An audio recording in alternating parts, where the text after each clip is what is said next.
Bismillahirrahmanirrahim. Assalamualaikum warahmatullahi wabarakatuh. Alhamdulillah, wassalatu wassalamu ala rasulillah wa ala alihi wa sahbihi wa mawalah wa la hawla wa la quwata illa billahi wa ba'd. Ma'asyiral muslimin yang dimuliakan Allah subhanahu wa ta'ala, kita tahu bahwa salah satu yang wajib diimani adalah beriman dengan adanya hari akhir.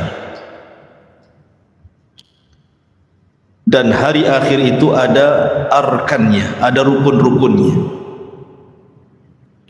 Dan rukun-rukun hari akhir itu terdapat 5 perkara yang harus diyakini. Yang pertama, kematian wajib diimani karena kita pasti mati. Yang kedua, alam barzah harus diyakini. Kemudian yang ketiga, alam mahsyar, bahwa kita akan dibangkitkan oleh Allah subhanahu wa ta'ala dan dikumpulkan. Kemudian yang keempat, hisab, balasan.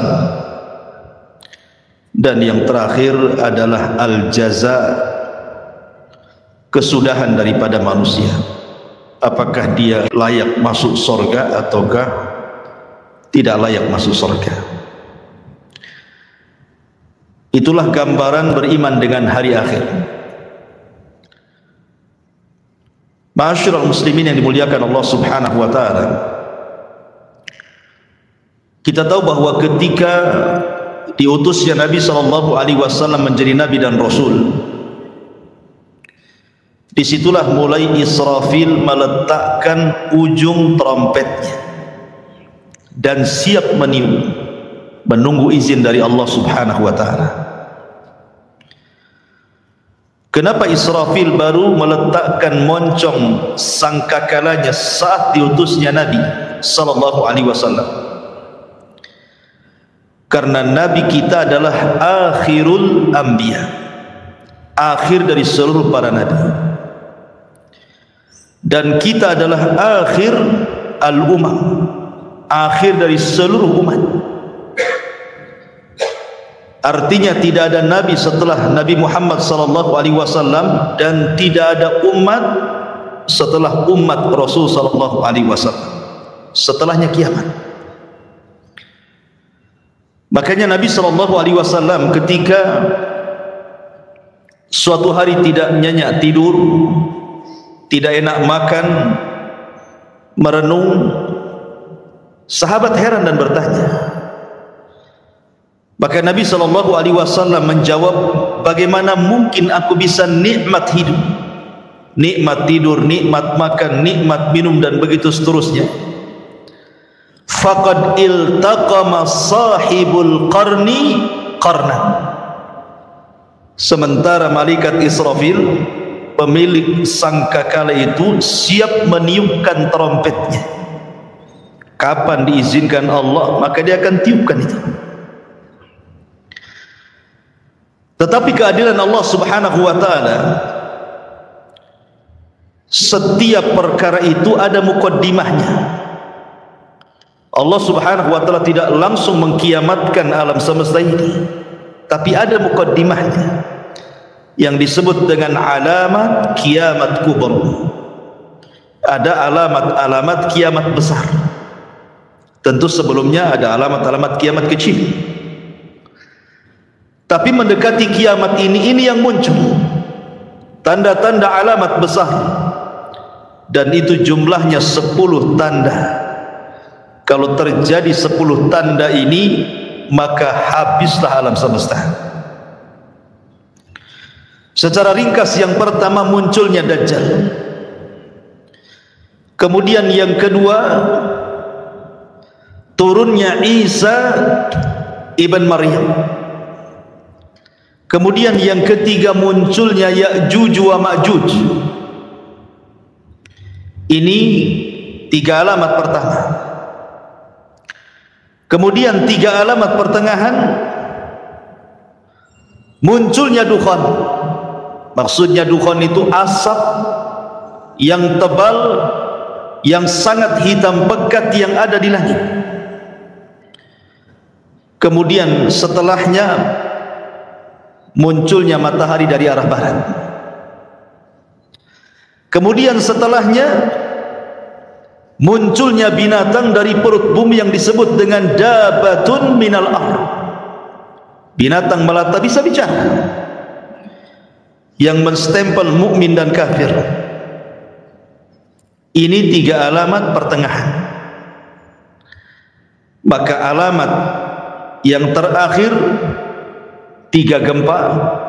Gempa dari arah barat, gempa dari arah timur, dan gempa di Jazirah Arab, dan ditutup dengan api yang menggiring manusia dari Aden Yaman, dikumpulkan di Syam.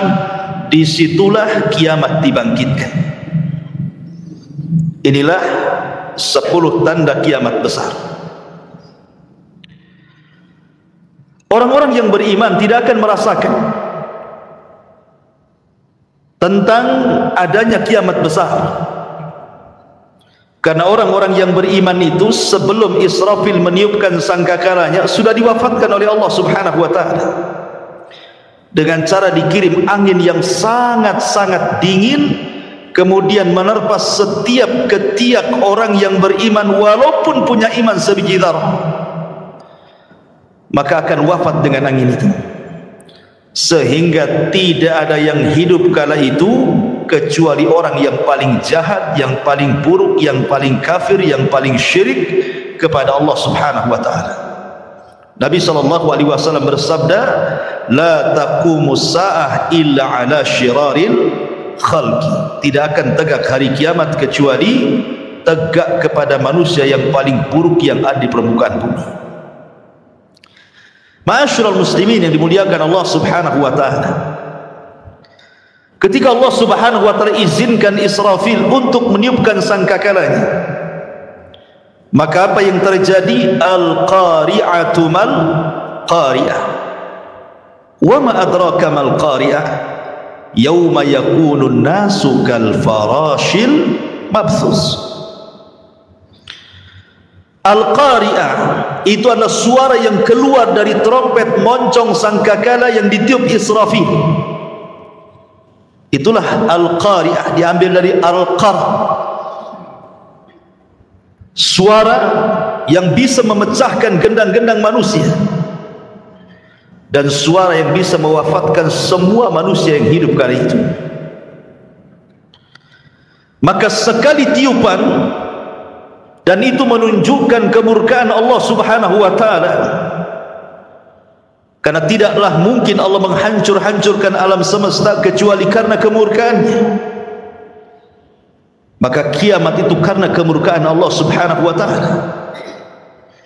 Maka disitulah kita lihat dalam ayat-ayat Al-Quran, di mana wa idzan nujumun tasharat, bintang dijatuh-jatuhkan, wa idzal biharu fujirat, kemudian lautan ditumpah-tumpahkan airnya, kemudian wa idza zulzilatil ardu zilzalaha, kemudian bumi digempa-gempakan.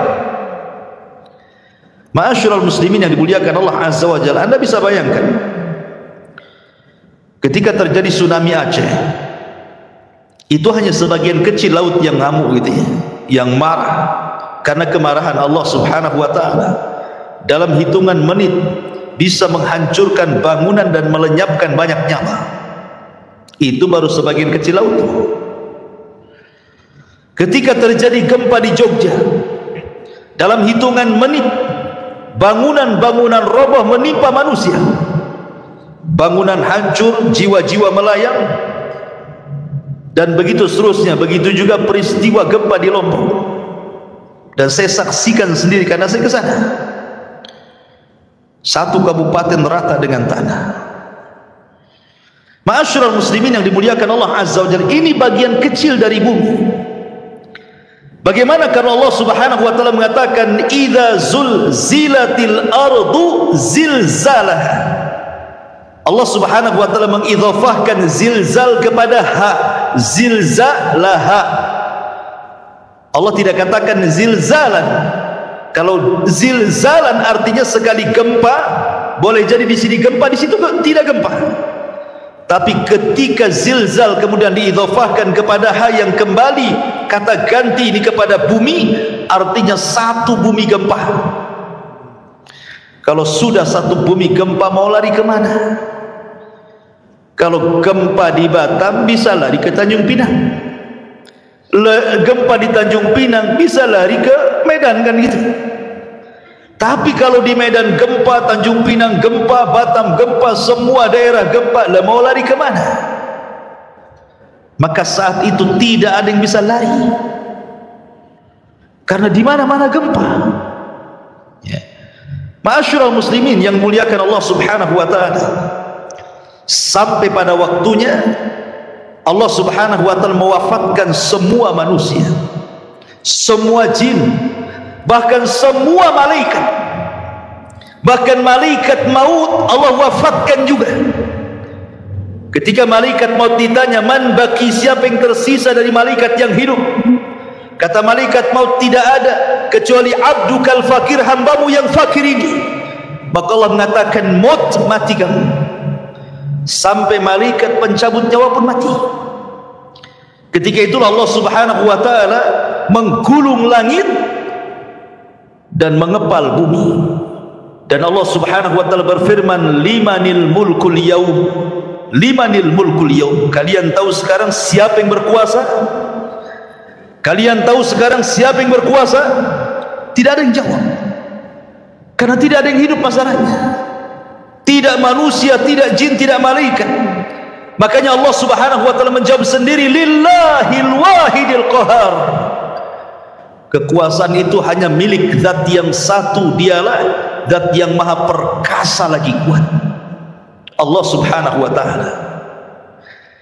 Ma'asyiral muslimin yang dimuliakan Allah Subhanahu wa taala, Abi Hurairah radhiyallahu an pernah ditanya tentang jarak tiupan sangkakala pertama dengan sangkakala kedua itu berapa waktunya. Maka Abu Hurairah radhiyallahu an mengatakan 40. Sahabat bertanya, apakah 40 tahun wahai Abu Hurairah? Fa'abaitu, aku enggan menjawabnya. Apakah 40 bulan? Fa'abaitu, aku enggan menjawabnya. Apakah 40 minggu? Fa'abaitu, aku pun enggan menjawabnya. Apakah 40 hari? Fa'abaitu, aku pun enggan menjawabnya. Pokoknya di angka 40. Bisa 40 hari, bisa 40 minggu, bisa 40 bulan, bisa 40 tahun, wallahu a'lam. Tetapi disitulah Allah Subhanahu wa taala menghancurkan alam semesta sehancur-hancurnya. Ketika Allah Subhanahu wa taala menghancurkan sampai bumi yang kita pijak ini Allah hancurkan, Allah berfirman, yauma tubaddalul ardu ghairal ardi. Ketika Allah Subhanahu wa taala ganti bumi yang kita pijak dengan bumi yang lain. Maknanya, ada sebagian ahli tafsir mengatakan maksudnya mengganti bumi dengan bumi yang lain itu zatnya, artinya keseluruhan bumi. Allah hancurkan dulu, baru Allah hamparkan. Ada juga yang mengatakan sifatnya. Tapi yang jelas bahwa bumi yang kita pijak ini menurut pendapat yang kuat wallahu a'lam dalam bentuk bulat, nanti pada hari kiamat sudah tidak bulat lagi, tetapi Allah hamparkan sebagaimana Allah mengatakan wal ardu muddat wa alqat ma fiha wa takhallat. Dan ketika itu bumi dihamparkan dengan bentuk yang sangat putih bersih dan seolah-olah tidak pernah ada orang maksiat di atasnya. Ma'asyiral muslimin yang dimuliakan Allah Subhanahu wa taala, disinilah manusia akan dibangkitkan dengan tiupan sangkakala Israfil yang kedua. Ikhwan, ketika kiamat dibangkitkan, tidak ada satu jasad manusia kecuali Allah hancurkan. Bagaimana Allah Subhanahu wa taala bisa membangkitkan dari jasad yang dihancurkan? Ternyata Allah Subhanahu wa taala tidak menghancurkan semua jasad saat kiamat dibangkitkan. Bahkan dari Adam alaihi salatu wassalam yang dikubur lebih dulu dibandingkan kita dan seluruh anak keturunannya, yang jumlah mereka tidak ada yang tahu kecuali Allah. Berapalah jumlah yang hidup di permukaan bumi sekarang ikhwan dibandingkan orang yang ada di kuburan? Tentu lebih banyak mereka. Mungkin jasad mereka sudah dimakan tanah, tetapi Allah subhanahu wa ta'ala dengan kuasanya ada satu jasad manusia tidak dihancurkan Allah subhanahu wa ta'ala, bagaimanapun caranya. Apa itu? Tulang ekor manusia. Tulang ekor manusia walaupun kecil itu tidak akan dihancurkan walaupun dikiamatkan bumi ini. Kenapa? Karena dari tulang ekor itulah kita dibangkitkan oleh Allah subhanahu wa ta'ala. Jasad boleh hancur tapi tulang ekor tidak hancur. Jasad boleh hancur tapi roh tidak hancur. Ruh tetap Allah subhanahu wa ta'ala letakkan di mana? Kalau ruhnya orang-orang yang beriman Allah letakkan fil illiyin, di tempat yang paling mulia, yang paling tinggi. Tapi kalau ruhnya orang kafir diletakkan di tempat yang paling rendah, di dasar bumi yang paling rendah, yang paling dasar. Lah ketika tiupan sangkakala yang kedua, Allah subhanahu wa ta'ala berfirman, wa akhrajatil ardu athqalaha, dan kami keluarkan beban-beban isi bumi ke permukaan. Wa alqat ma fiha wa takhallat, dan kami lempar beban bumi dan semua ada di permukaan bumi. Tentu setelah bumi diganti dengan bumi yang baru. Ini jasad, belum ada ruh. Dan bagaimana Allah subhanahu wa ta'ala bisa membangkitkan dari tulang ekornya? Dalam hadis yang sahih Allah subhanahu wa ta'ala mengirimkan hujan, karena asal kehidupan itu dari air, dan kami jadikan air itu segala sesuatu bisa hidup, kan itu wa ja'alnal ma' kulla syai'in hayy, kami jadikan air itu segala sesuatu hidup. Maka Allah akan hujani itu bumi itu. Ketika setiap tulang ekor tersentuh dengan air hujan tersebut, maka semua terlempar ke permukaan. Kemudian Allah ciptakan kembali jasad yang sudah hancur itu. Di situ Allah subhanahu wa ta'ala katakan, wa idzan nufusu zuwizat, ketika Allah lesatkan setiap ruh-ruh yang diletakkan di illiyin kalau dia ruhnya mukmin, dan roh-roh yang ada di sijin kalau dia kafir munafik, dilesatkan semuanya. Subhanallah, tidak ada yang tertukar. Ruh masuk ke jasad-jasadnya yang pernah dia tempati di bumi, semua akan melesat di situ. Disitulah terjadi dalam akidah ahli sunnah wal jamaah sebagai yaumul ba'thi wan nusyur, hari kebangkitan, di mana manusia akan dibangkitkan di situ. Bagaimana kondisi mereka dibangkitkan? Allah subhanahu wa ta'ala menyamakan kebangkitan manusia di padang mahsyar itu dengan dua binatang. Pertama dengan laron, dan yang kedua dengan belalang. Adapun dengan laron, Allah subhanahu wa ta'ala berfirman, al-qari'atu mal-qari'ah, wa ma adraka mal-qari'ah, yawma yakunu nasu kal farash. Farash itu artinya laron yang berhamburan. Tetapi dalam ayat yang lain Allah mengatakan kal jaradil muntashir, seperti belalang-belalang yang berterbangan. Satunya laron berhamburan, satunya belalang berterbangan. Apa bedanya?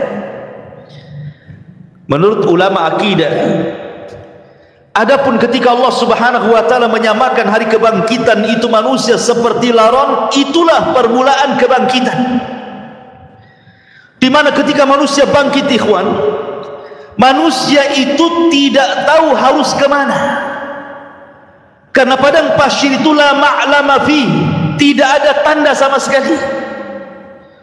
Karena tanah itu putih bersih, tidak ada tanda sama sekali. Ketika di dunia banyak tanda, ini desa, ini kecamatan, ini ibu kota. Ini gang, ini jalan, ini lorong, dan begitu seterusnya.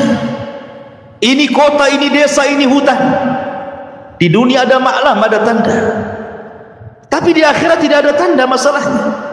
Anda mau lari kemana? Mau cari rumah siapa? Sementara ketika Allah Subhanahu wa ta'ala ganti bumi itu datar, tidak ada yang meninggi, tidak ada yang merendah, tidak ada gunung, tidak ada bukit, tidak ada lembah, semua datar. Kenapa Allah ciptakan seperti itu? Supaya menampung manusia sejak zaman Adam sampai yang terakhir mati. Kalau sekarang bumi dalam bentuk sekarang dibangkitkan sejak Adam sampai sekarang, mungkin bumi tidak akan cukup. Karena ada tempat-tempat yang tidak layak dihuni, kan gitu. Tetapi ketika bumi didatarkan, tidak ada yang meninggi, tidak ada yang merendah, tidak ada gunung, tidak ada bukit, tidak ada lembah, semua orang bisa bangkit di situ. Ma'asyiral muslimin yang dimuliakan Allah Azza wa Jalla, ketika awal bangkit itulah Allah mengatakan seperti laron.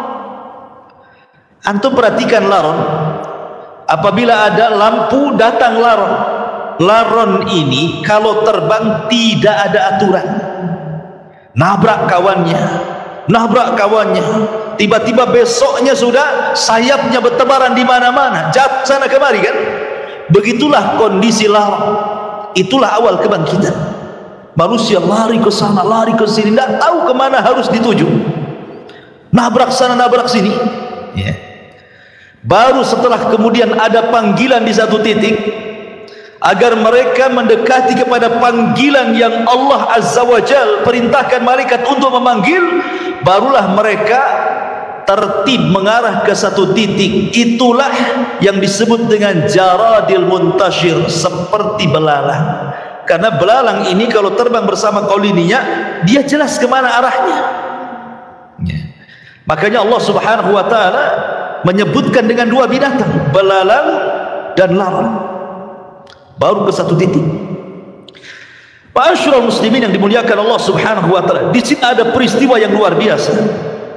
Saat terjadi kiamat, ikhwan, semua bintang dan galaksi dijatuhkan dan ditubruk-tubrukan, kecuali dua bintang yang tidak dijatuhkan. Pertama matahari dan bulan tidak dijatuhkan. Justru matahari yang tidak mungkin berjumpa dengan bulan, karena ketika terbenamnya matahari muncul bulan, ketika bulan kemudian terbenam muncul matahari. Tidak mungkin bulan berjumpa dengan matahari. Tapi nanti pada hari kiamat Allah katakan wa jumi'a syamsu wal qamar, Allah gabungkan matahari dan bulan jadi satu. Inilah makhluk yang Allah Subhanahu wa ta'ala kemudian diletakkan di atas kita 1 mil pada hari kiamat. Sampai rawi hadis ragu-ragu tentang bahasa mil dalam hadis itu. Apakah mil itu maknanya jarak? Ya, ada meter, ada kilo, ada mil. Ataukah mil itu alat untuk bercelak yang hanya 1 jengkal di atas kepala? Wallahu alam, kata perawi hadis ini. Anggaplah 1 mil itu di atas kepala itu maksudnya mil jarak. Itu saja ikhwatu fiddin sudah luar biasa panasnya, apalagi kalau di atas kepala.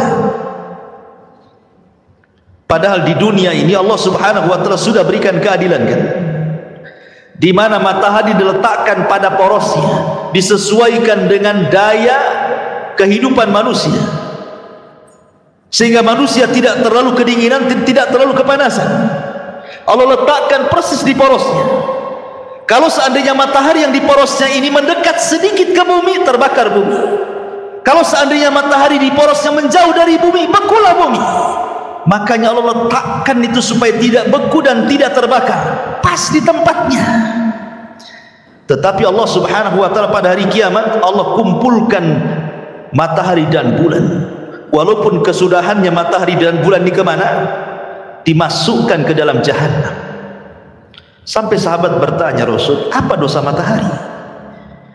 Kenapa dimasukkan ke dalam jahannam? Maka Rasul mengatakan, dimasukkan matahari dan bulan bukan berarti dua makhluk ini berdosa, tidak, tetapi ingin membuktikan bahwa keduanya bukan Tuhan. Biar para penyembah bintang di bumi, para penyembah matahari dan bulan tahu bahwa matahari dan bulan itu bukan Tuhan. makanya dipendamkan ke neraka. Sehingga ahlun nar melihat matahari yang dipendamkan ke neraka, rupanya keduanya bukan Tuhan. Ya, memang bukan Tuhan. Makanya Allah mengatakan la tasjudu lisyamsi wala lilqamari wasjudu lillahi alladzi khalaqahunna in kuntum iyyahu ta'budun. Jangan sujud kepada matahari dan bulan, tapi sujudlah kepada yang menciptakan keduanya kalau kalian betul-betul beribadah kepada Allah Azza wa Jalla. Ma'asyiral muslimin yang dimuliakan Allah Subhanahu wa taala. Bagaimana manusia saat dibangkitkan? Nabi sallallahu alaihi wasallam bersabda, yuhsyarun nas yaumal qiyamah khufatan uratan ghurlan buhman. Aisyah radhiyallahu anha menceritakan, nanti pada hari kiamat manusia akan dikumpulkan khufatan, tanpa beralas kaki. Anda bisa bayangkan saat matahari di siang hari kemudian memanasi aspal yang ada di jalan-jalan. Coba Anda jalan tanpa alas kaki, rasakan panasnya. Atau di gurun pasir gitu ya. Bagaimana orang bisa berjalan di dunia saja tanpa alas kaki, bagaimana pula di akhirat matahari didekatkan. Begitu panasnya kaki ini ketika mijak bumi itu. Kemudian kata Rasul sallallahu alaihi wasallam, khufatan uratan, tanpa ada baju lengket di badan. Tidak pakai baju, tidak pakai celana. Tidak ada yang menyelimuti badannya, satu helai kain pun tidak ada di badannya. Bayangkan matahari dekat tuh. Kita saja ya kan itu ya, apabila telanjang di tengah matahari terik siang-siang itu panasnya luar biasa.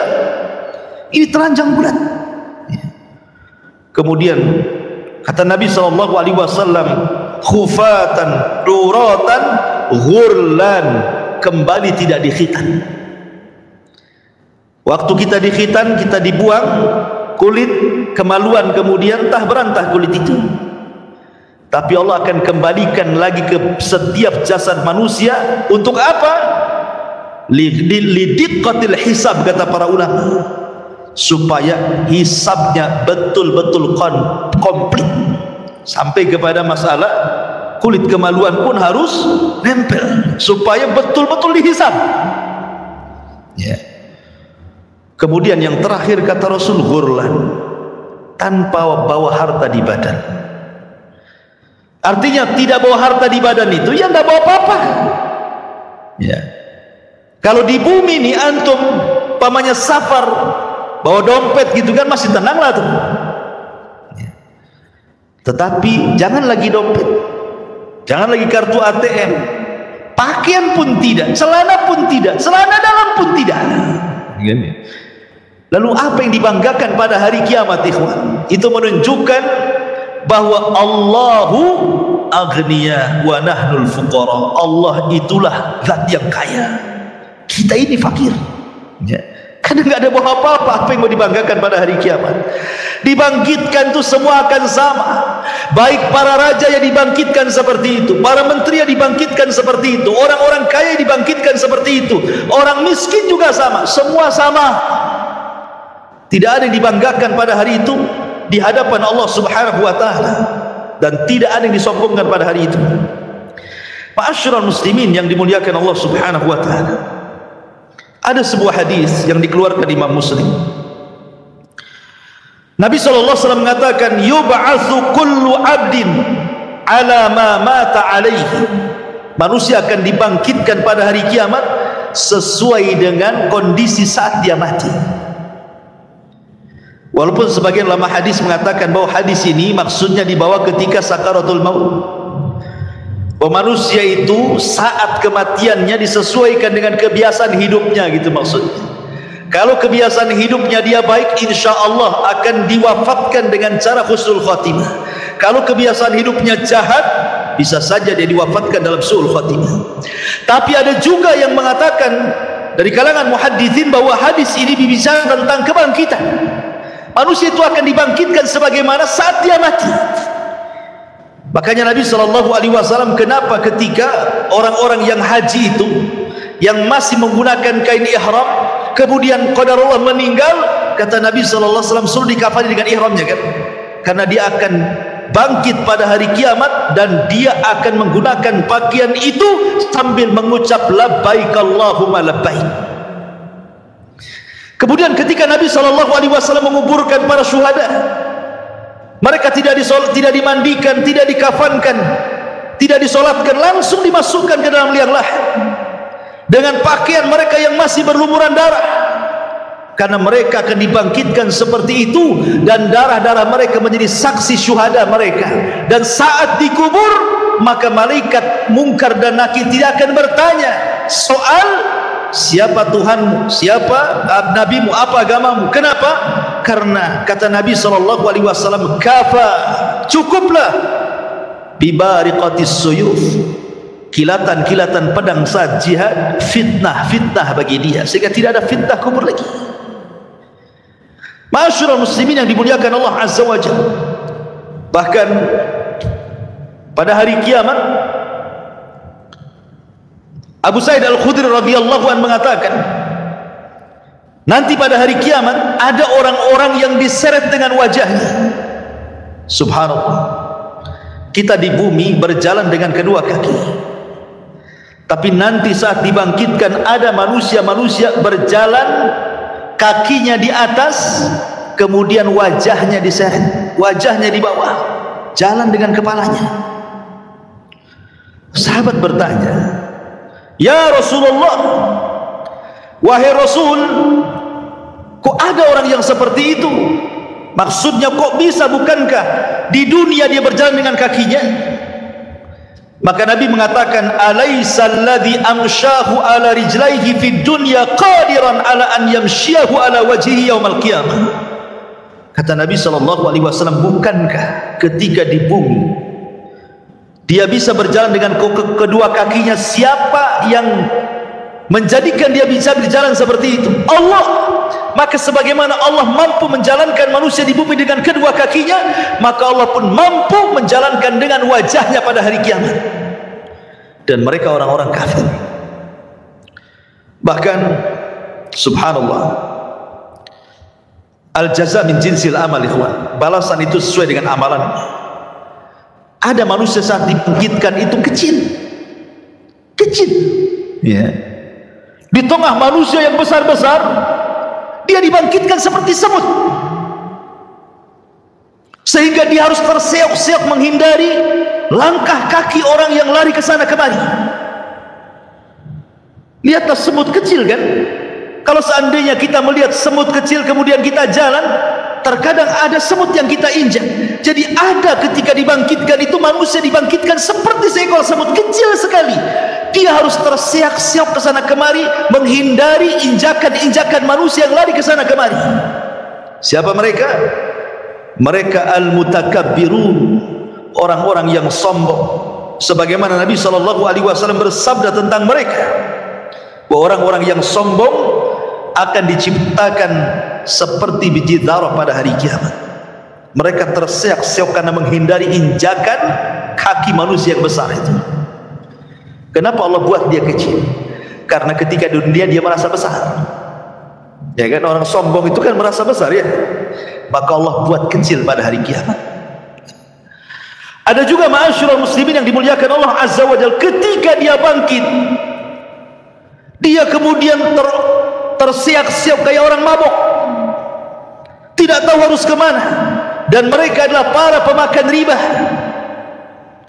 La yakumuna illa kama yakumul ladzi yatakhabbathu syaitanu minal mas. Pemakan riba itu nanti bangkit pada hari kiamat seperti orang yang kesurupan, yang dimasuki setan ke dalamnya, oyong ke sana kemari. Ada juga kata Nabi SAW, orang yang dibangkitkan itu buta, padahal di dunia dia melihat, sehingga dia kemudian mengatakan, Rabbi lima hasyartani a'ma wa qad kuntu basira. Rabb, kenapa kau bangkitkan aku dalam kondisi buta? Dulu di dunia aku melihat. Maka Allah Subhanahu wa ta'ala mengatakan, ya, karena engkau ketika di dunia melupakan ayat-ayatku, sekarang kulupakan kau buat buta, kata Allah Subhanahu wa ta'ala. Jadi macam-macam orang dibangkitkan itu. Ada yang berteriak-teriak memanggil-manggil Allah Subhanahu wa taala, ya Rabb, ya Rabb. Tapi Allah tidak memandangnya sama sekali. Ada orang-orang yang tidak akan pernah dipandang pada hari kiamat. Bahkan tidak akan diberikan rahmat. Bahkan sudah disediakan azab yang pedih. Subhanallah. Kalau sampai kita tidak dipandang oleh Allah Subhanahu wa taala, berarti kita akan merasakan peritnya neraka jahanam. Siapa mereka? Kata Nabi sallallahu alaihi wasallam, "Salasatun la yukallimuhumullahu yaumal qiyamah wa la yuzakkihim wa la yanzuru ilaihim wa lahum adzabun alim." 3 orang tidak akan diajak bicara pada hari kiamat. Tidak akan disucikan, tidak akan dilihat, bahkan azab sudah menunggu mereka. Pertama, syekhun zani, sudah tua tapi suka berzina, menunjukkan akhlaknya buruk. Kemudian yang kedua, malikun kadzab, raja pendusta, penguasa para pendusta, mendustakan rakyatnya. Wa'ilun mustakhbir, sudah miskin sombong pula dia. Kemudian juga Rasul mengatakan, salasatun la yukallimuhumullahu yaumal qiyamah. Ada juga orang-orang yang tidak akan diajak bicara oleh Allah Subhanahu wa taala, tidak akan disucikan, tidak akan dilihat. Bagi mereka azab yang pedih. Al-musbil, orang yang melembrehkan pakaiannya di bawah mata kaki. Al-mannan, orang yang suka mengadu domba ke sana kemari. Al-munfiq sil'atahu bil halifil kadhib, seorang pedagang untuk melariskan dagangannya berdusta dengan sumpah kepada Allah Azza wa Jalla. Mereka tidak akan diajak bicara, mereka tidak akan dilihat oleh Allah Subhanahu wa taala. Termasuk juga rajulun atau rajulan au imra'atun fi duburi, atau seseorang laki-laki yang melakukan homoseksual, tidak akan diajak bicara, tidak akan disucikan, tidak akan dilihat oleh Allah. Atau seorang laki-laki yang berhubungan lewat dubur istrinya, tidak akan diajak bicara, tidak akan disucikan, bahkan tidak akan dilihat oleh Allah Subhanahu wa taala. Termasuk juga imra'atun la tashkuru li zawjiha, istri yang tidak pernah bersyukur kepada suaminya. Istri yang tidak pernah bersyukur kepada suaminya.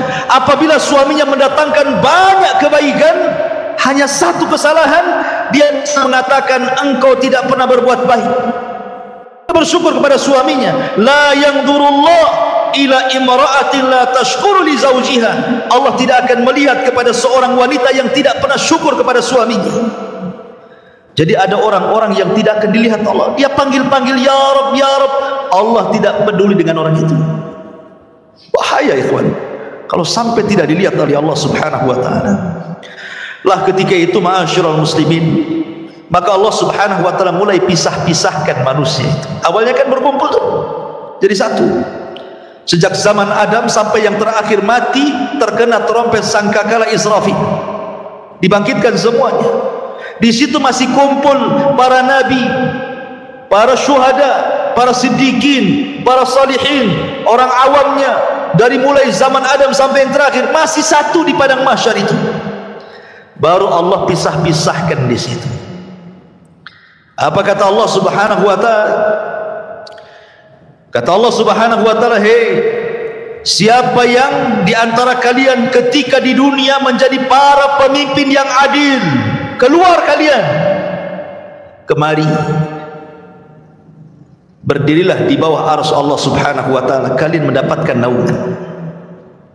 Kemudian dia panggil lagi, "Hei orang-orang yang ketika di dunia hatinya terikat dengan masjid, kemari keluar dari situ. Di sini kalian mendapatkan naungan dari arsy Allah Subhanahu wa taala." Kemudian dipanggil lagi, "Hai orang-orang yang ketika di dunia suka berinfak sampai tangan kirinya tidak tahu diinfakkan tangan kanannya, sedekahus sir. Kemari keluar. Kamu harus bergabung di sini. Kau mendapatkan naungan arsy Allah Subhanahu wa taala." Kemudian juga dipanggil yang lainnya, "Wahai anak muda yang ketika di dunia menjaga kehormatannya, tidak mau berzina karena takut kepada Allah, keluar, gabung di sana. Di sana kau mendapatkan naungan arsy Allah Subhanahu wa taala.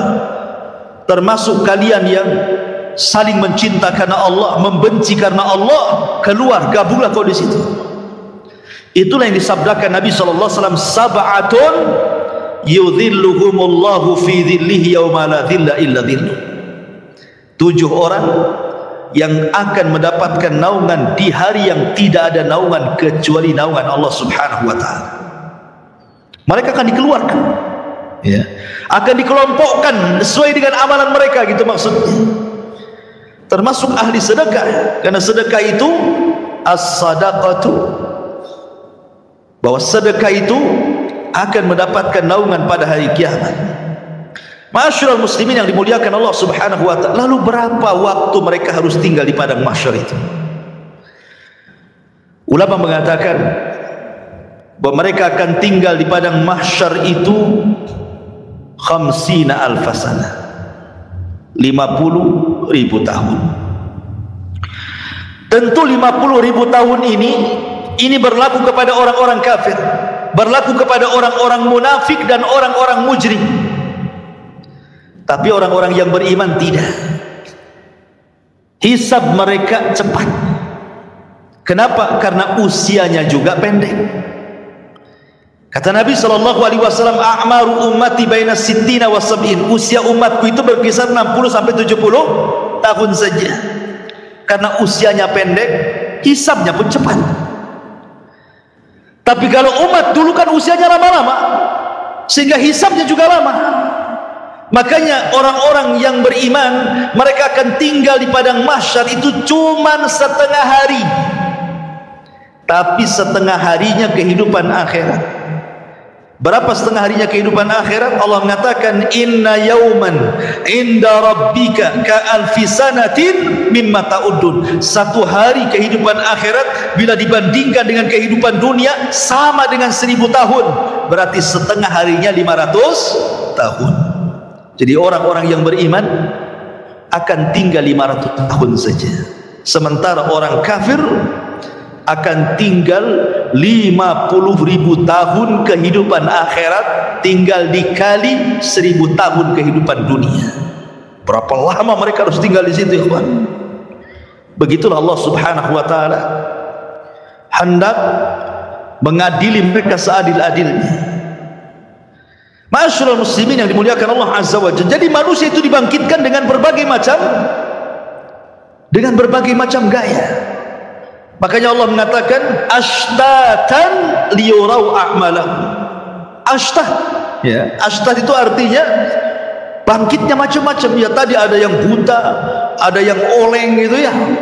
Ada yang kepalanya di atas, kepalanya di bawah, kakinya di atas gitu ya. Ada yang kemudian pincang jalannya, macam-macam orang itu dibangkitkan. Kemudian habis itu dikelompok-kelompokkan, ahli sedekah dengan ahli sedekah, ahli Quran dengan ahli Quran, ahli solat dengan ahli solat, dan begitu seterusnya. Ma'asyiral muslimin yang dimuliakan Allah Azza wa Jalla, disinilah banyak peristiwa yang akan dilalui. Apa saja peristiwa setelah kematian itu? Kalau boleh saya singkat, nanti saya bertangan sedikit. Yang pertama sudah saya jelaskan, kebangkitan. Yang kedua, hasyar, pengumpulan manusia di padang mahsyar. Kemudian yang ketiga, al-haud, telaga. Manusia akan minum dari telaga. Kemudian yang keempat, syafaat, syafaatul uzma. Orang meminta syafaat kepada para nabi. Kemudian yang kelima, dimulai hisab. Kemudian yang keenam, barulah kemudian diterbangkan catatan. Baru ada yang mengambil dengan tangan kanan, tangan kiri di belakang punggungnya. Kemudian yang nomor 7, barulah ada mizan, timbangan. Kemudian yang nomor 8, barulah kemudian jahanam didatangkan, kemudian jembatan diletakkan di bawah jahanam. Di atas jahanam, bawahnya jahanam, itulah titian siratal mustaqim, jisrun mamdudun fawqa jahannam, sebuah titian bawahnya jahanam. Kemudian manusia akan lewat di titian itu. Kemudian yang nomor berapa? 9. Manusia akan kumpul di kantor. Disinilah akan terjadi kisos. Tapi kisosnya sesama orang yang beriman. Tapi kalau kisosnya sesama orang kafir sebelum titian siratal mustaqim. Baru setelah di kantor, barulah mereka akan berjubel di pintu-pintu surga. Baru setelah itu tidak ada yang bisa membuka pintu surga kecuali Nabi SAW. Baik, kita urai sedikit. Tadi sudah jelaskan yang pertama hari kebangkitan, manusia dibangkitkan, kemudian dikumpulkan.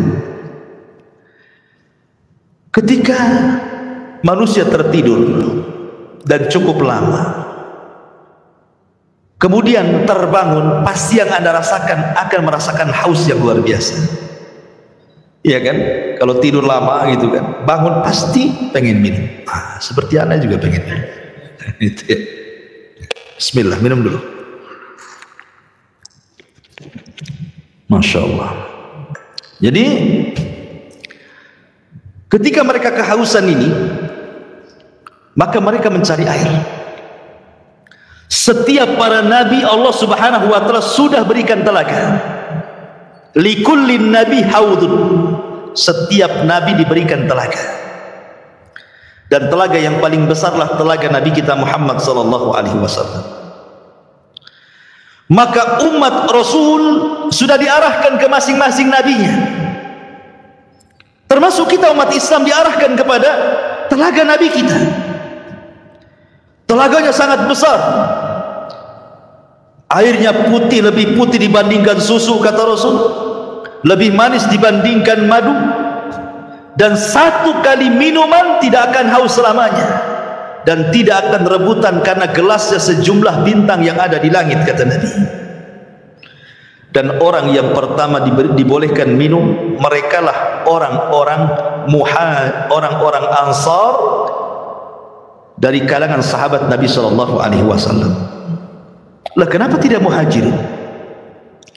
Bukankah Muhajirin adalah as-sabiqun al-awwalun? Mereka lah yang awal-awal masuk Islam, baru kemudian Ansar kan itu. Kenapa di akhirat orang yang pertama minum orang Ansar dulu baru Muhajirin? Terbalik? Ya. Karena orang Ansar diberikan kesabaran ketika di dunia. Mereka tidak pernah mencicipi kekuasaan. Khulafaur Rasyidin semua dari Muhajirin. Abu Bakar Muhajirin, Umar Muhajirin, Uthman Muhajirin, Ali Muhajirin, Hasan bin Ali Muhajirin. Ganti ke kekuasaan kerajaan. Raja yang pertama Muawiyah ibn Abi Sufyan Muhajirin. Runtuhnya Bani Umayyah, berdiri Bani Abbasiyah, semua dari Mekah Muhajirin. Semua kekuasaan itu dari Muhajirin. Orang Ansar itu tidak pernah jadi raja, mereka jadi rakyat. Makanya kata Nabi SAW, sabarlah kalian, kalian akan mendapatkan nanti raja-raja yang zalim. Boleh jadi mungkin yang menguasai kalian itu raja-raja zalim, tapi kesabaran kalian akan mendapatkan hasil sampai kalian menemui aku di mana? Di telaga aku kata Nabi. Makanya mereka orang yang pertama minum, orang-orang Ansar atau penduduk Yaman yang awal-awal masuk Islam, baik dari kalangan manusia atau kalangan jinnya.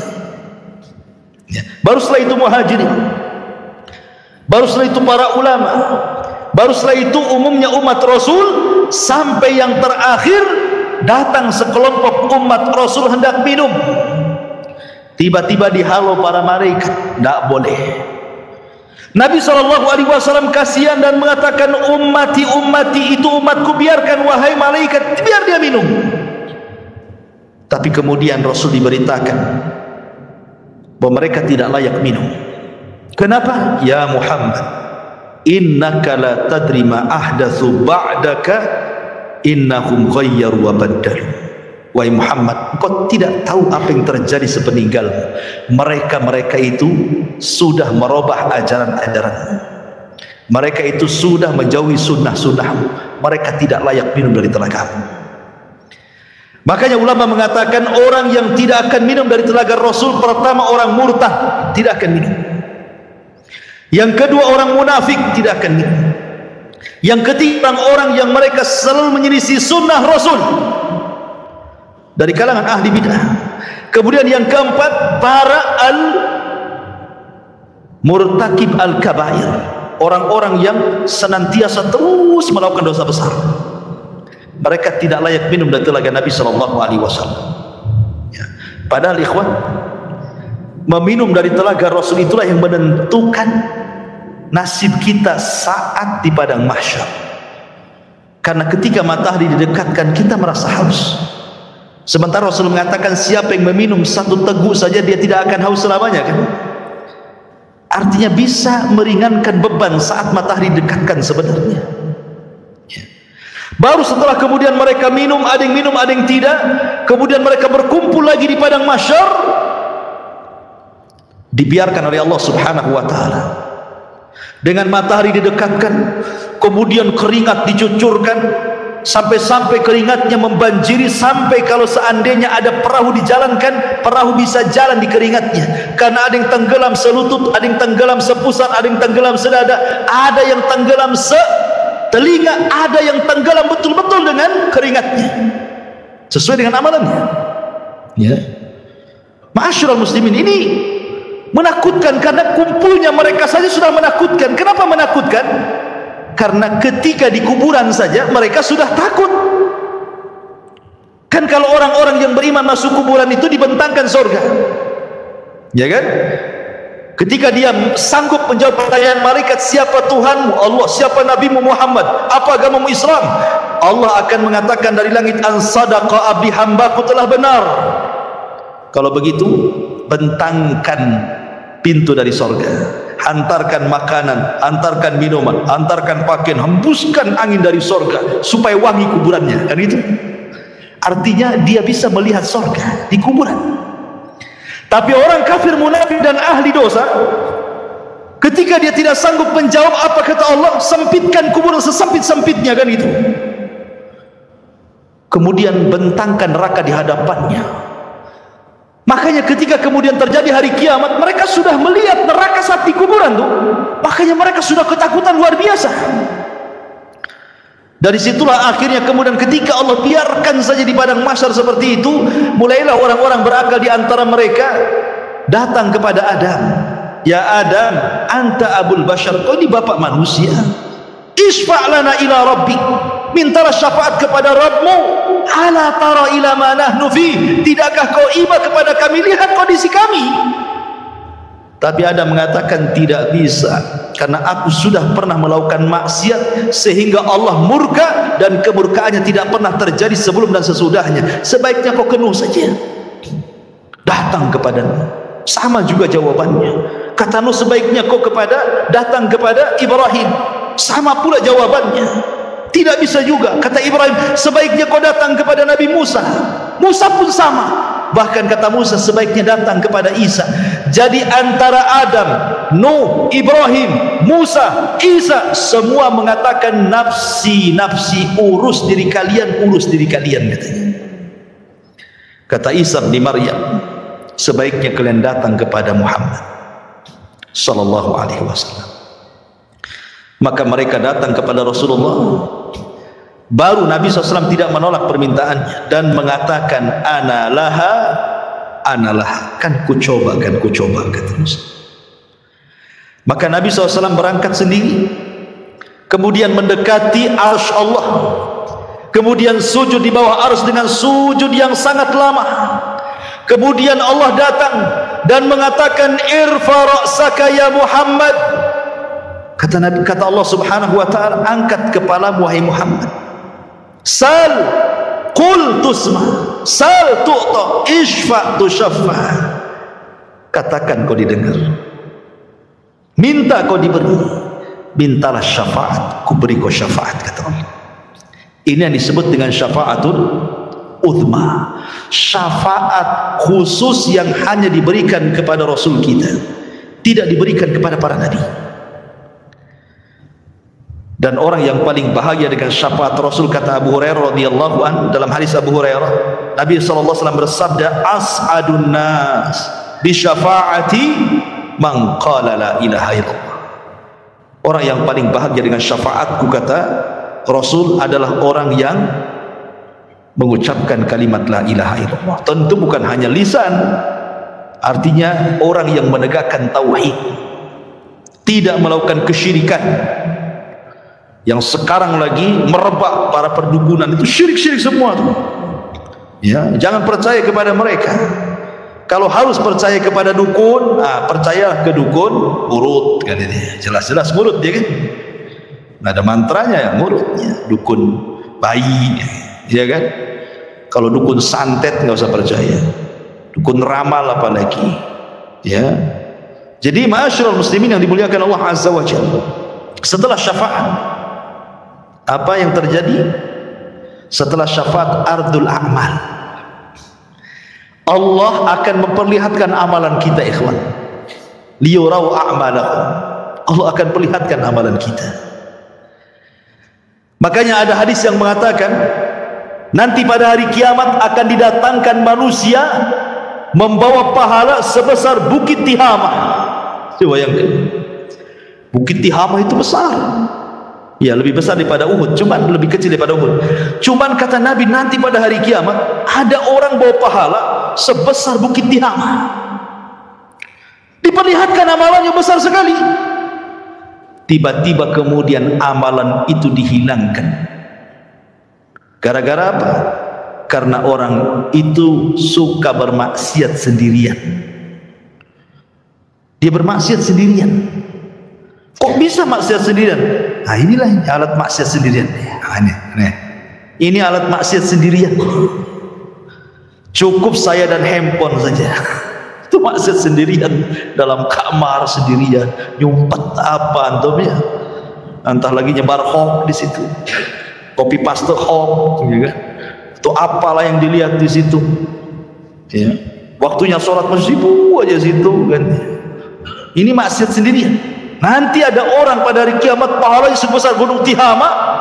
Rupanya setelah diperlihatkan itu saja, tiba-tiba dihilangkan. Kemudian ditanya kenapa dihilangkan? Itulah akibat maksiat sendiri, kesendirian tadi. Ada juga orang yang datangkan, masya Allah, di dunia ahli sedekah. Ahli sedekah. Ada masjid perlu bangunan disumbang dia, ada madrasah perlu uang disumbang dia, ada fakir miskin butuh biaya disumbang dia. Tidak ada tempat kecuali sumbang dia. Dipanggil oleh Allah, diperlihatkan amalan dia di dunia, dibuat layar tancap, seolah-olah dia diingatkan, tuh kamu tuh waktu di dunia itu, tuh kamu bawa uang ke masjid ini, kau bawa uang ke masjid itu, kau bawa uang ke panti asuhan ini. Diperlihatkan amalannya di dunia. Kemudian Allah mengatakan, betul itu kamu tuh yang jalan ke sana kemari? Oh iya, dengan bangganya. Itu saya, wahai Allah. Ya. Kemudian Allah mengatakan, untuk apa kau amalkan itu? Maka dia mengatakan, saya bersedekah untukmu ya Rabb. Kata Allah, kadzabta, dusta kamu. Kadzabta, dusta kamu. Engkau bersedekah itu supaya engkau dianggap dermawan. Engkau bersedekah itu supaya engkau dianggap pemurah. Engkau bersedekah itu supaya dipuji manusia. Kadzabta, dusta kamu. Oh, akhirnya malaikat bawa ini seret ke neraka. Didatangkan lagi para mujahidin. Kemudian diperlihatkan bagaimana saat jihad dia banyak membunuh musuh, akhirnya dia mati syahid. Diperlihatkan sama Allah itu, betul kamu itu? Oh iya, itu saya, wahai Rabb. Apa yang melakukan? Ustushhidu fik, aku mati syahid karenamu ya Rabb. Kata Allah, kadzabta, dusta. Itu bukan.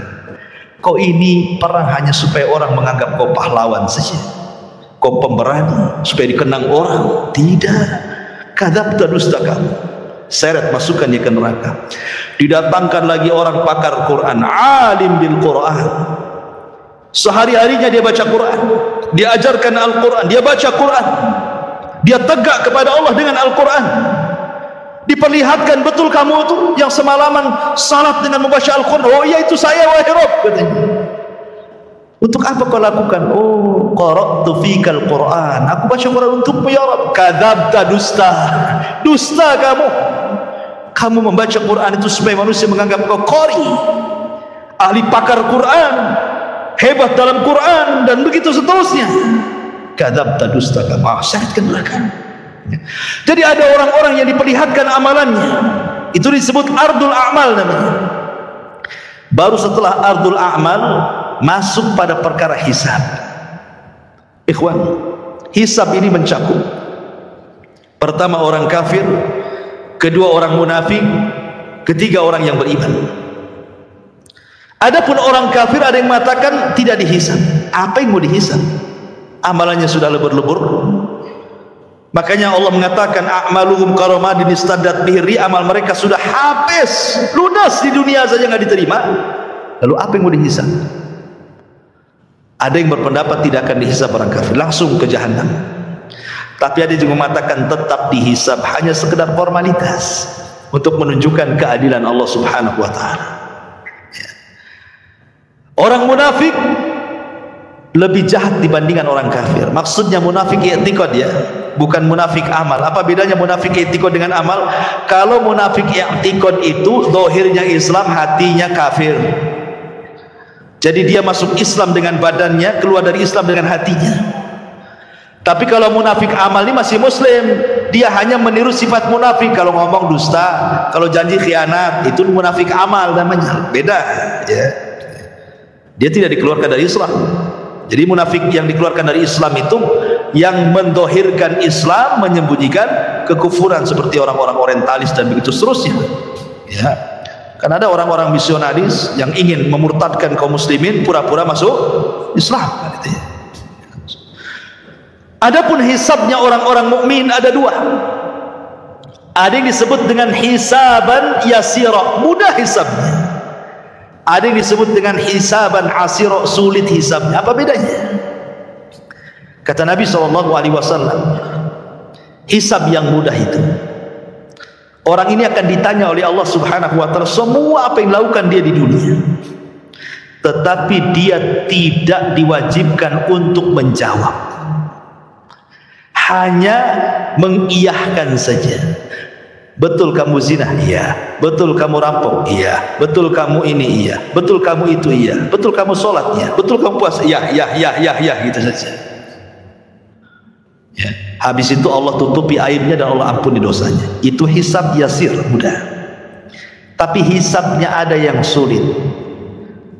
Bagaimana caranya? Ketika dia tanya soal amalannya, dia bantah. Dia membantah Allah. Kamu judi? Enggak. Itu bantah namanya. Korupsi? Enggak. Jadi sehingga harus datangkan saksi. Kata Nabi SAW, manukisha udzib. Siapa yang ketika dihisab ada bantah-bantahan, maka akan diazab orang ini ya. Itulah yang disebut hisaban asir, hisab yang sulit.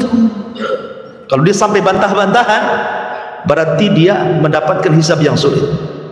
Tapi kalau tidak ada bantah-bantahan, dia hanya sekedar ikrar, menetapkan apa yang ia lakukan saja, habis itu Allah tutup dan Allah ampuni, berarti dia mudah hisabnya ya.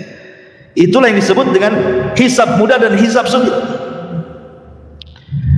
Lah setelah kemudian manusia dihisab, baru terjadi tatayur suhuf. Suhuf diterbangkan, disuruh kita mengambil catatan kita masing-masing. Orang-orang yang beriman dengan bangganya dia ngambil dengan tangan kanannya. Kemudian dia mengatakan kepada manusia, "Iqra kitabak," lihat bukuku, baca katanya. Dia sudah tahu isinya apa. Tetapi orang-orang kafir, dia ambil dengan tangan kirinya dan dia mengatakan, "Duhai kiranya aku tidak pernah punya catatan seperti ini." Datang orang munafik, diambil lagi dari belakang punggung dengan tangan kirinya lagi ya. Baru setelah itu terjadi mizan, timbangan. Apa yang ditimbang? Badannya, amalannya, dan catatan yang dibawanya. Faman thaqulat mawazinu fahuwa fi isyatir radiyah. Kalau berat timbangan kebaikannya, dia akan mendapatkan kehidupan yang diridhoi oleh Allah. Faman khaffat mawazinu fa ummuhu hawiyah wa ma adraka ma hiya narun hamiyah. Tapi yang kemudian khaffat, ringan kebaikannya, berat pula keburukannya, maka dia masuk ke neraka hawiyah ya. Ma'asyiral muslimin yang dimuliakan Allah Subhanahu wa taala, baru setelah proses mizan, timbangan, baru kemudian Allah Subhanahu wa taala akan datangkan apa? Jahannam. Allah mengatakan waji'a bi jahannam. Pada hari itu akan didatangkan neraka jahannam. Waji'a bi jahannam yauma idzin yatadzakkarul insan. Ketika jahannam dihadirkan, barulah ingat manusia, kenapalah di dunia saya seperti itu. Kemudian malaikat akan datang bersaf-saf, wal malaku saffan saffa. Disitulah Allah Subhanahu wa ta'ala akan datang dan akan mengajak bicara satu persatu hamba-hambanya. Ada yang diajak bicara, ada yang tidak diajak bicara, sebagaimana sudah saya jelaskan tadi ya. Baru setelah itu titian dibentangkan, jisrun mamdudun fawqa jahannam. Jadi akan diletakkan semacam jisr itu jembatan ya. Yang Nabi SAW katakan tentang masalah jembatan ini, kalau boleh saya ringkas, jembatan ini amat sangat licin. Jembatan ini menggelincirkan. Jembatan ini memiliki besi pengait yang sangat besar. Jembatan ini mudah terpeleset karena bukan lurus tetapi berbelok-belok dan bergerak. Jembatan ini lebih halus dibandingkan rambut, lebih tajam dibandingkan pedang ya. Jembatan ini akan membelah telapak kaki manusia, sehingga tidak semua orang selamat dari titian ini. Lah ketika jembatan ini dibentangkan, kemudian Allah mengatakan wasiqal ladzina kafaru ila jahannama zumara. Allah langsung masukkan orang kafir, tidak pernah masuk titian orang kafir itu, langsung dimasukkan ke dalam jahannam, sehingga yang tersisa cuma dua, mukmin dan kafir. Lalu Allah berikan cahaya untuk modal melewati titian itu. Ada yang seperti kilat atau di ujung saja, ada yang seperti kuda balap atau di ujung saja, ada yang seperti pelari kencang atau di ujung saja, ada yang jalan, ada yang merangkak, ada yang jatuh bangun, begitu seterusnya. Karena ada kalalib di situ, ada kait mengait ya, yang ujungnya seperti duri dan akan menghantam siapa saja. Kemudian kalau sudah terlempar dari jisr itu, dari titian itu, maka akan sampai di dasar jahanam itu setelah 70 tahun. Karena Rasul yang mengatakan ketika ada suara dor gitu kan, Rasul mengatakan di hadapan para sahabat, tahu nggak kamu suara apa itu? Sahabat nggak tahu. Itulah batu yang dilempar dari atas titian setelah 70 tahun baru sampai sekarang dasarnya katanya. Naudzubillah ya. Ma'asyiral muslimin yang dimuliakan Allah Azza wa Jalla, baru setelah kemudian mereka bisa menyeberangi titian, ada yang berhasil, ada yang tidak. Sampai di sini lelahnya? Tidak, masih lelah lagi. Ada namanya kontor. Kontor itu tempat kisos. Ingat, kontor itu hanya bagi orang yang beriman saja. Tapi kalau kisosnya antar orang kafir atau orang mukmin mendolimi orang kafir atau orang kafir mendolimi orang yang beriman, itu sebelum titian. Karena orang kafir tidak mungkin naik ke titian.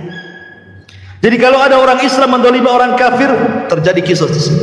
Kalau ada orang kafir mendolimi orang kafir, terjadi kisos di sini. Termasuk juga binatang akan dikisos. Sampai Rasul mengatakan binatang yang bertanduk dengan binatang yang tidak bertanduk, yang ketika di dunia ditanduk sama binatang yang bertanduk, akan didatangkan tuh, dicabut tanduknya, kemudian diletakkan ke yang tidak bertanduk. Allah mengatakan tanduklah dia sebanyak dia menanduk kamu di dunia. Disaksikan oleh manusia itu kisos kepada binatang, itu semua akan dikisos ya.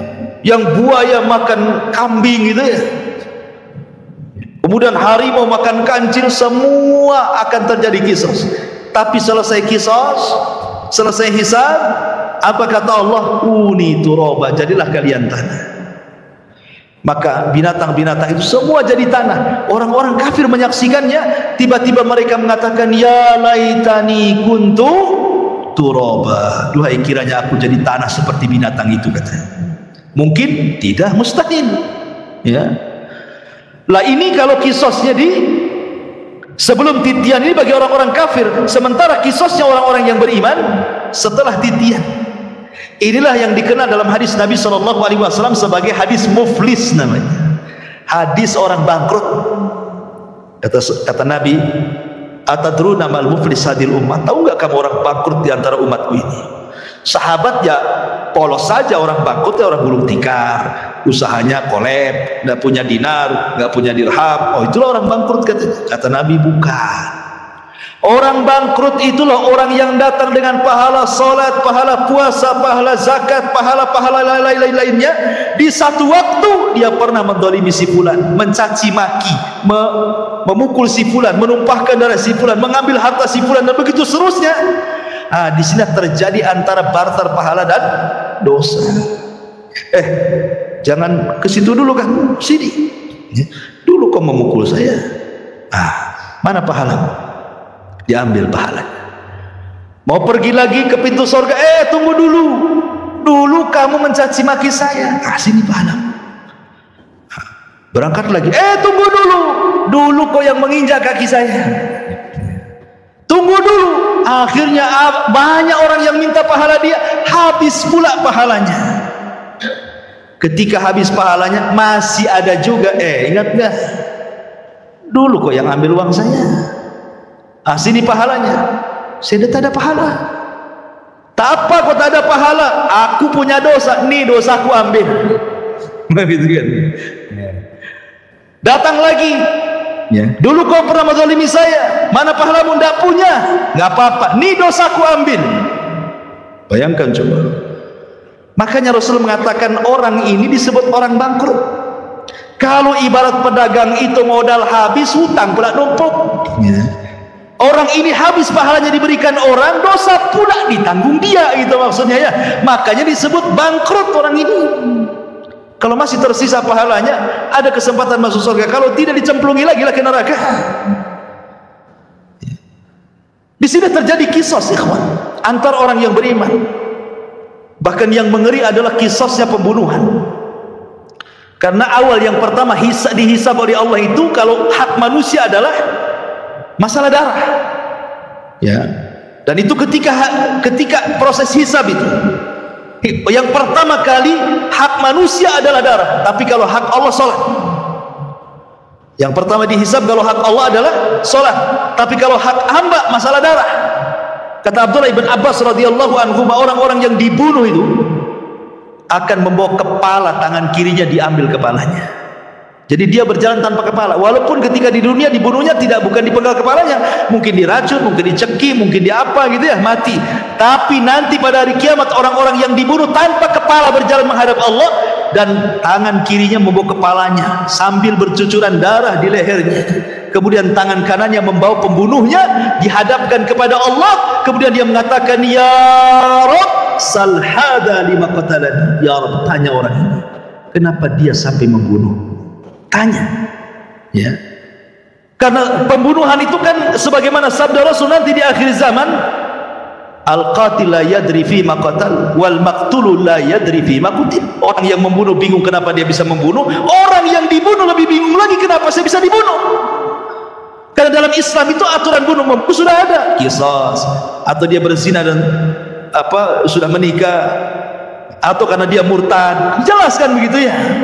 Tapi gara-gara rebutan parkir bunuh-bunuhan, gara-gara waris bunuh-bunuhan, gara-gara masalah sedikit utang piutang bunuh-bunuhan, ini akan terjadi kisos.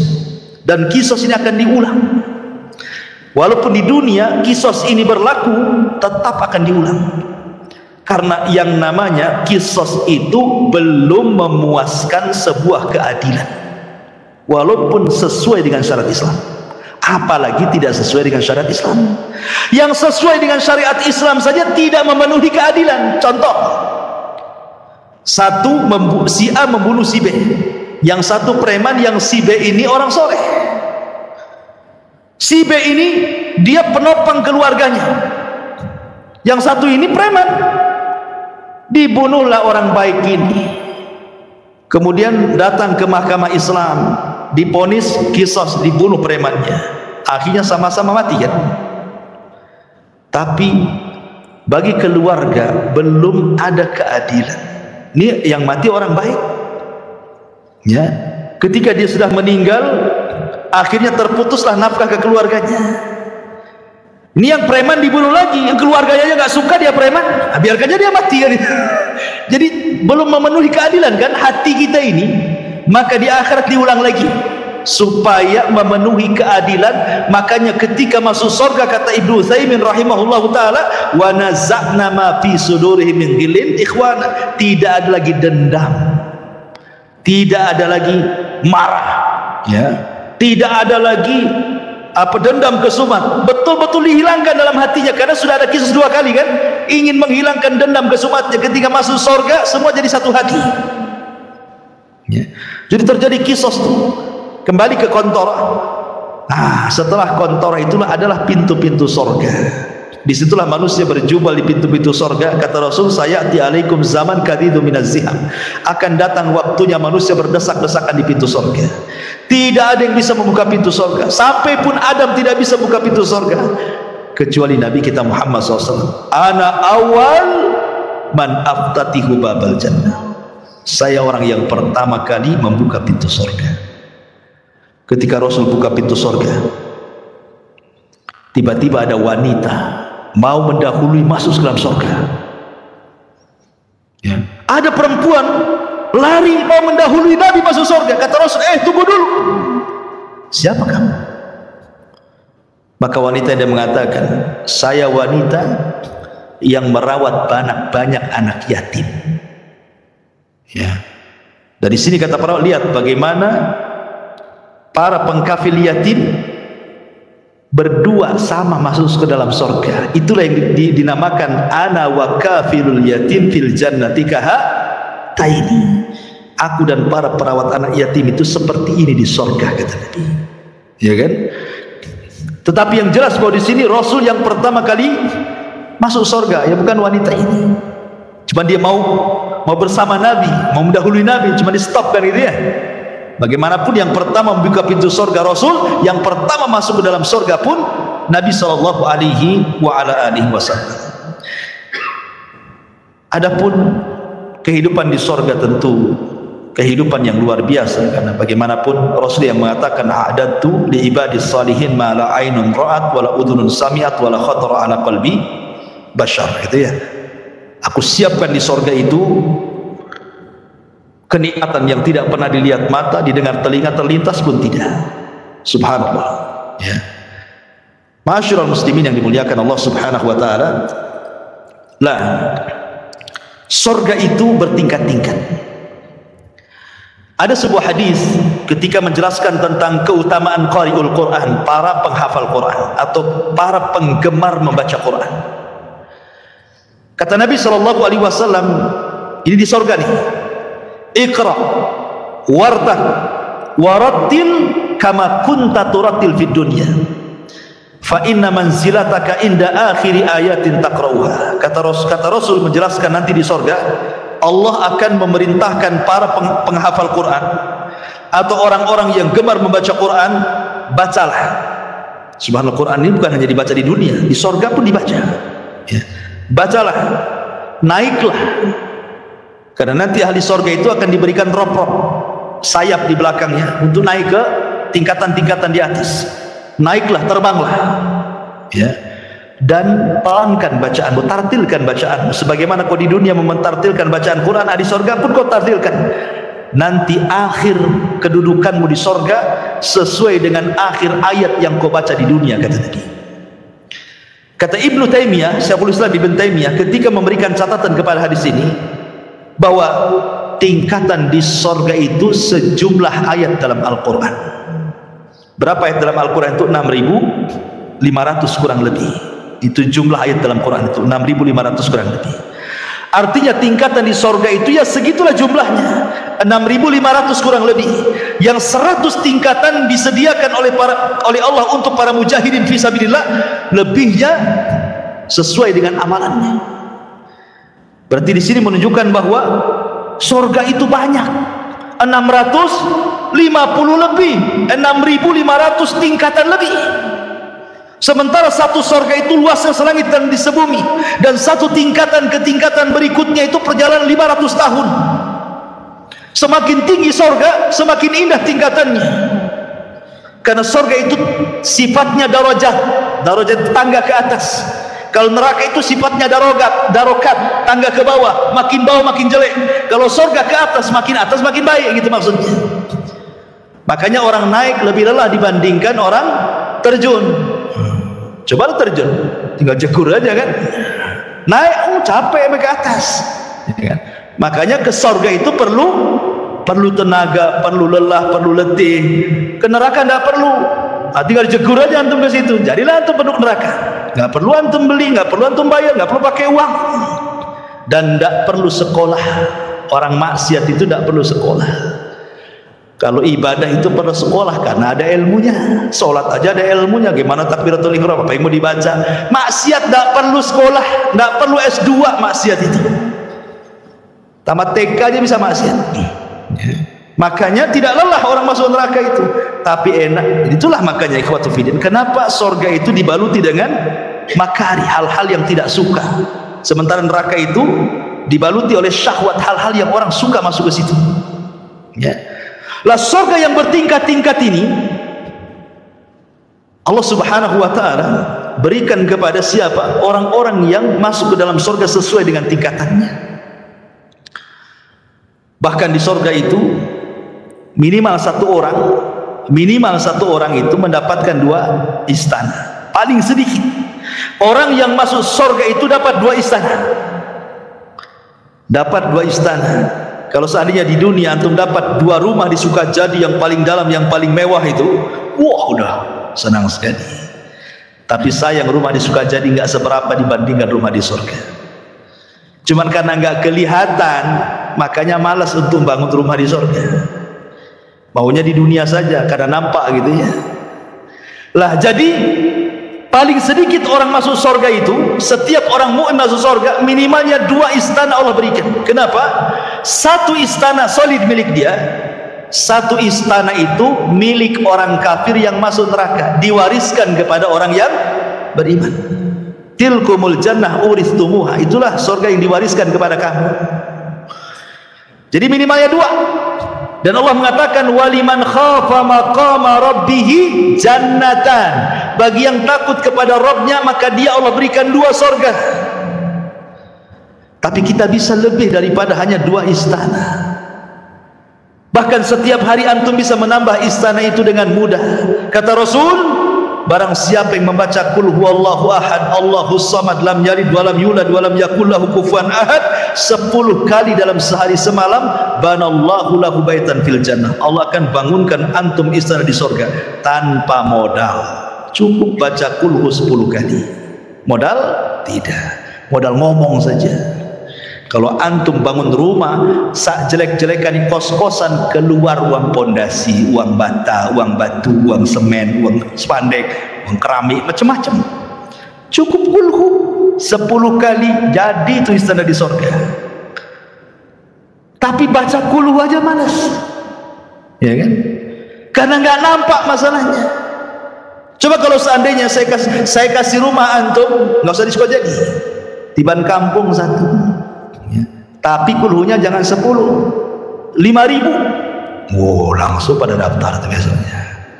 Siap Ustaz, 5.000 kulhu, baca kulhu. Yang penting dapat rumah saya. Itu di dunia ya kan. 5.000 kulhu dia baca loh. Ini tidak perlu 5.000 kulhu, 10 saja dapat loh di surga. Tidak mau baca juga. La haula wala quwwata illa billah. Jadi itulah memang namanya keimanan kepada yang gaib, itu memang perlu keyakinan. Makanya kenapa dalam awal surah Al-Baqarah itu ciri orang yang bertakwa itu pertama kali beriman dengan gaib. Ya, yang gaib itu harus diimani. Sebab kalau tidak beriman yang gaib, ya tadi akhirnya nggak yakin dengan surga. Bukti nggak yakin dengan surga, Allah pilih amalan-amalan yang bisa membangunkan istana di surga, nggak juga orang tertarik. Ada bangun masjid nih. Ya. Kan bangun istana di surga tidak harus 1 masjid dia bangun. 1 sak semen pun jadi itu antum bangun rumah di surga. 1 keping keramik pun jadi. 1 lonjor besi pun jadi. Tidak juga nyumbang. Oke, ini modal Ustaz, saya tidak ada duit. Ya tadi yang nggak modal ya kulhu itu 10 kali. Tak ada modal itu aja masih susah baca kulhu. Atau yang nggak modal lagi, Ya, salat duha 12 rakaat kata Rasulullah, banallahu qasran fil jannah. Siapa yang salat duha 12 rakaat Allah bangunkan istana di surga. Enggak juga antum salat duha. Ya. Lalu apa lagi? Ya. Masyaallah muslimin yang dimuliakan Allah, banyak amalan-amalan enggak modal. Itulah karena kurang yakinnya kita dengan perkara gaib itu. Tapi kalau soal perdukunan yang gaib-gaib yakin tuh. Datang dia, tolong cek tangan saya, nasib saya ini gimana, masa depan usaha saya lancar atau enggak nih. Yakin dengan gaib yang satu ini. Ya. Masyaallah muslimin yang dimuliakan Allah Azza wa Jalla. Jadi surga yang bertingkat-tingkat itu, maka tingkatan tinggi semakin baik semakin baik. Dan ingat, surga itu bukan hanya sekedar istana. Ya, di situ juga ada view-nya, ada sungainya, ada tamannya, ada roof-roofnya, ada bahkan ada kamar terbuat dari kaca, bayangkan. Terbuat dari kaca, ghuraf namanya. Kamar itu persis terbuat dari kaca. Yura dhahiruha batinuha. Orang dalam melihat keluar, orang luar melihat ke dalam. Ya bahasa kita rumah kaca lah. Kan sekarang kan lihatlah rumah-rumah minimalis itu kan cantik tuh kalau dikasih kaca itu kan. Di mana tuh ghuraf itu? Di atas.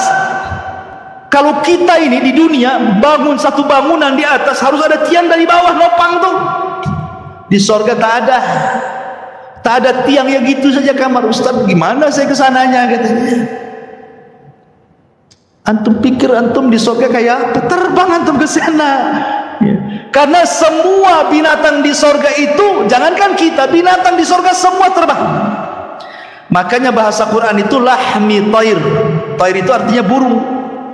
Ya, daging burung gitu ya. Jadi semua binatang itu kata para ulama terbang di sorga itu. Tidak ada binatang melata kayak di bumi itu berjalan di, tidak ada, semua terbang. Antum aja terbang. Ya. Masyaallah muslimin yang dimuliakan Allah. Intinya bahwa kalau cerita tentang surga nggak ada habisnya. Kita akan terhayal ke sana. Kalau cerita neraka sudahlah Ustaz, sekali aja lah. takut gitu. Subhanakallah bihamdika asyhadu an la ilaha illa anta astaghfiruka wa atubu ilaik.